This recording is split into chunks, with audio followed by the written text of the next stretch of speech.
Saving the Birds by James Baldwin. One day in spring, 4 men were riding on horseback along a country road. These men were lawyers, and they were going to the next town to attend court. There had been a rain, and the ground was very soft. Water was dripping from the trees, and the grass was wet. The 4 lawyers rode along, one behind the other, for the pathway was narrow and the mud on each side of it was deep.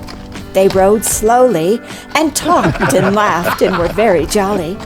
As they were passing through a grove of small trees, they heard a great fluttering over their heads and a feeble chirping in the grass by the roadside.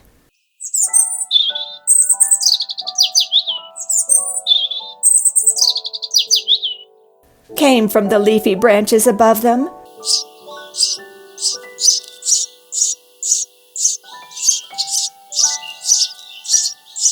Came from the wet grass. "What is the matter here?"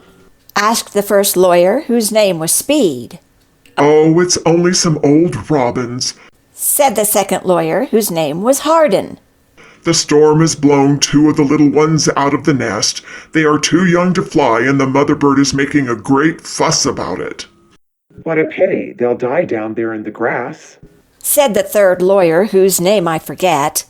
"Oh, well, they're nothing but birds," said Mr. Hardin. "Why should we bother?" "Yes, why should we?" said Mr. Speed. The 3 men, as they passed, looked down and saw the little birds fluttering in the cold, wet grass. They saw the mother robin flying about and crying to her mate. Then they rode on, talking and laughing as before. In a few minutes they had forgotten about the birds. But the 4th lawyer, whose name was Abraham Lincoln, stopped. He got down from his horse and very gently took the little ones up in his big warm hands. They did not seem frightened, but chirped softly as if they knew they were safe. "Never mind, my little fellows," said Mr. Lincoln. "I will put you in your cozy little bed." Then he looked up to find the nest from which they had fallen. It was high, much higher than he could reach. But Mr. Lincoln could climb. He had climbed many a tree when he was a boy. He put the birds softly, one by one, into their warm little home. 2 other baby birds were there that had not fallen out. All cuddled down together. They were very happy. Soon the 3 lawyers who had ridden ahead stopped at a spring to give their horses water.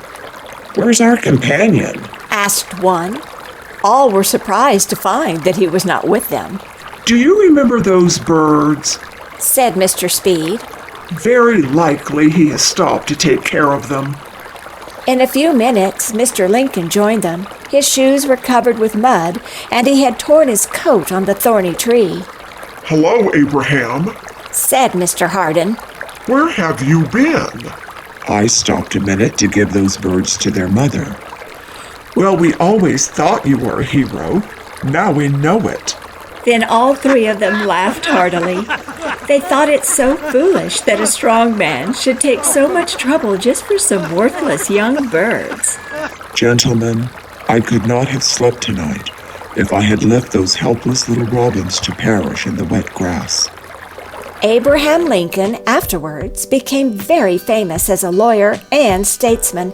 He was elected president. Next to Washington, he was the greatest American.